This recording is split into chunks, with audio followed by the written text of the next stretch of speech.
Yuta Okkotsu vs Sukuna is a fight I myself wasn't quite expecting, but it's the fight that we've got and it's here. So I think it's time we dive into what happens in this fight and why it's a lot closer than you actually think. First things first, we need to look at the narrative, the powers, and the characters of both Yuta and Sukuna. And while we do that, I need you to look at that subscribe button, the like button, and maybe even the notification bell also. But Yuta is a character that is deeply protective of all of his friends of Jujutsu Kaisen 0. Fully puts this on display, and a prime example of this is the conversation he has with Geto, with him exclaiming how he would never help anyone who talks down to his friends, and then later on down the line with Yuta again declaring he will kill Geto even from just hurting his friends in a bad way. Now keep these points in mind because they are incredibly valid here, and I'll circle back to them. But fast forward to the current point in time, we have Yuta Okkotsu now squaring off with fucking Sukuna Ryomen. Now I don't really need to explain Sukuna at this point because it's Sukuna Ryomen. We all know the jig, we all know the fucking practice here. But the point of this video is to demonstrate that this fight is actually going to surprise a lot of you, and trust me, I'm extremely fucking ready for it, no matter the outcome. You see, throughout the series, Gege has set a couple of characters up to do incredibly amazing things. Yuji, Megami, Maki, Yuta, Hikari, these are the next generation involved in this wave of power that'll surpass the ranks of special grade according to Gojo Satoru. However, out of all of these characters, Yuta Okkotsu stands head and shoulders above them, referred to as the next Gojo Satoru, someone who Gojo himself even trusted to take care of everyone else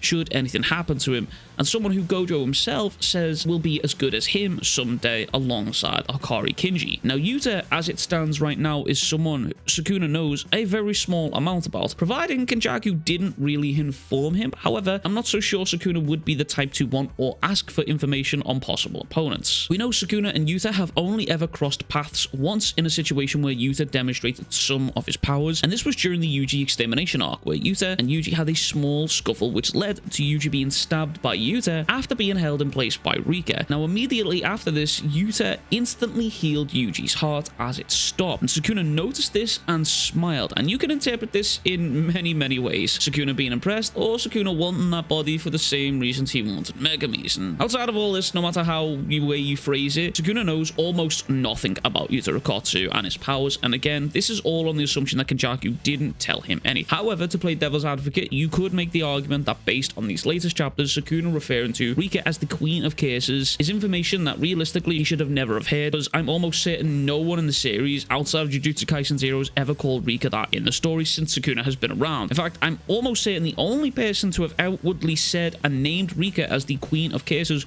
was Geto way back in Jujutsu Kaisen 0. So you could absolutely make the argument that Kenjaku may have told Sukuna about Yuta's powers and his abilities. But again, Kenjaku still at this point doesn't really know the extremities of Yuta's powers. And on top of all of this, Sukuna being named the King of Cases and Rika being named the Queen of Cases, and Yuta also being a descendant of one of Japan's big vengeful cases, Michizane Sugawara, there could be some connections going on here and possibly even maybe a little bit of lore dump from Sukuna here. However, now that we've looked at the narrative side of things here, I think it's time we look at the power sides of things for both fighters. And first off, we have Sukuna being in his Heian era form, quite possibly the most terrifying form of Sukuna we've ever come across.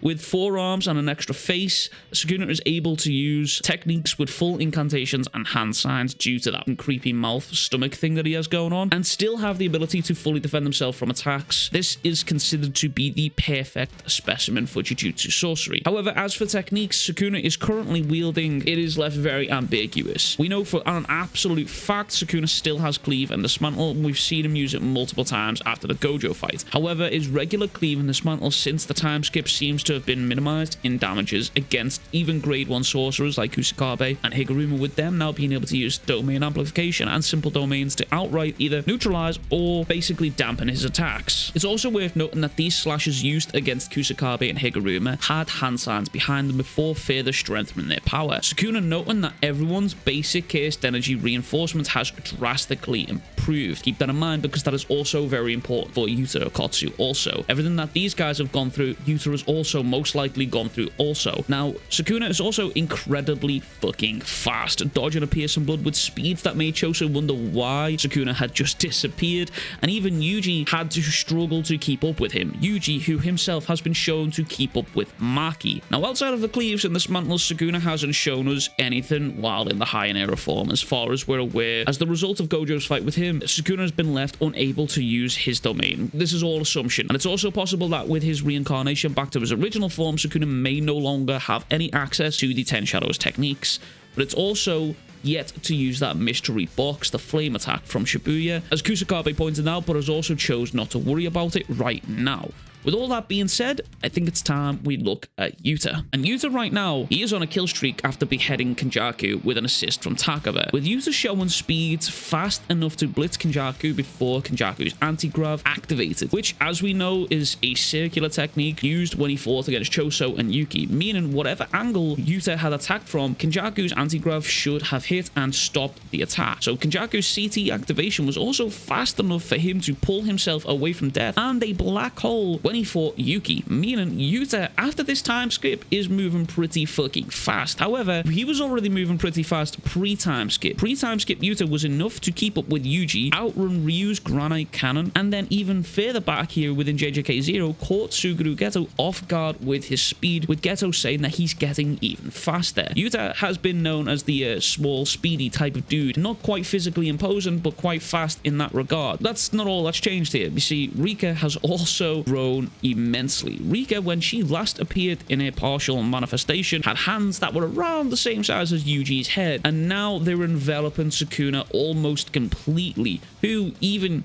just sitting down is the same size as Urumi. He's genuinely a certainly imposing presence to be around. Now, to examine Yuta and Sukuna's clash here as it is right now, as they clash in the air, Yuta seems to deflect a slash from Sukuna, and some evidence that points to this is one, it's drawn as if two slashes parried each other. Sukuna's slashes lately have been drawn in ways that you can see them. 2. Sukuna apparently is using hand signs here, as you can see his arms crossed underneath his attacking arms, in a similar fashion to how he has done it against Kusakabe and Higuruma, and even Kashimoto previous fights. 3. Sukuna using the finger gun style to fire these slashes, again, is something we've seen before, against Goju, Higuruma, Kashimoto, and many, many more. Probably even more in the future. Now, as mentioned earlier, domain amplification and simple domain can be used respectively to dampen and neutralize the attack's effect. Now, with Yuta having watched the entirety of Sukuna vs Gojo, it's very possible that he's very privy to this information, and it seems that there is obviously some sort of battle plan going on here. And don't forget, however strong Sukuna is, the main group have had time to plot and plan against him. Now, outside of this post-time skip stuff we've seen from Yuta so far, we already know that Yuta is carrying stuff into the fight from previous encounters, like Care Speech, Drove Shikigami, Sky Manipulation, and also Ryu's Granite Blast. And there's probably a whole lot more there, plus case tools that we saw Yuta applying to himself from Rika. As it stands right now, Yuta has a lot of variety to attack Sukuna with, and remember, even if Kenjaku has informed Sukuna that Yuta can copy techniques, Sukuna doesn't know what Yuta has had copied,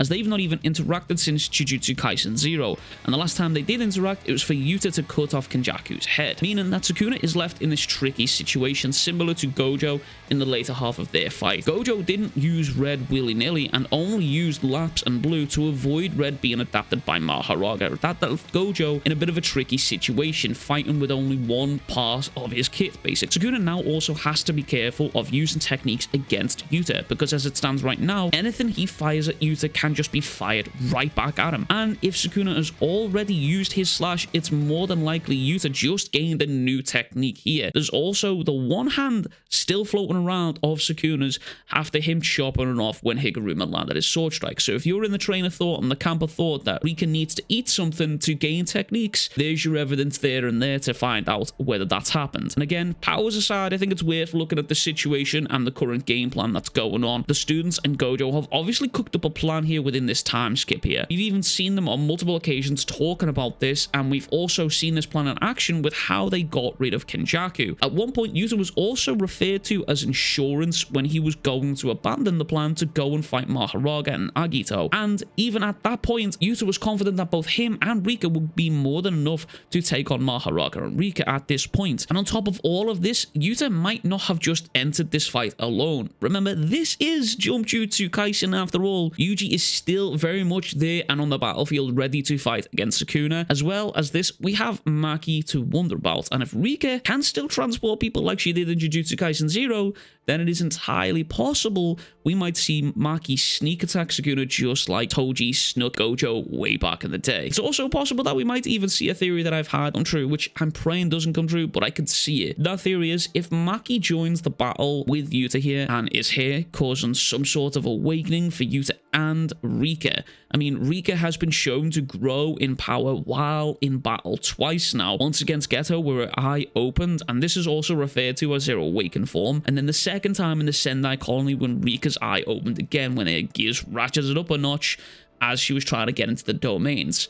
And now if Maki was to be here in any way, shape or form and or die, and Yuta was to witness this, him becoming enraged could also cause Rika to become enraged by proxy of her seeing Yuta in anguish. And there's a lot of moving parts to this fight, but I am absolutely certain it's going to be a fucking incredible banger fight to witness. But don't count my boy Yuta out yet. I've seen a lot of people saying that this boy's going to last one chapter, whatever. If I'm honest, I'm putting my prediction out there for at least 9 chapters of Yuta Okkotsu action between him and Sukuna before anything serious happens. But anyway, that's everything from me. Let me know what you think of the video down below. Let me know what you think of the fight coming up down below. And as always, make sure to like and subscribe, and I'll catch you guys all in the next one. Much love, big fucking kisses, peace.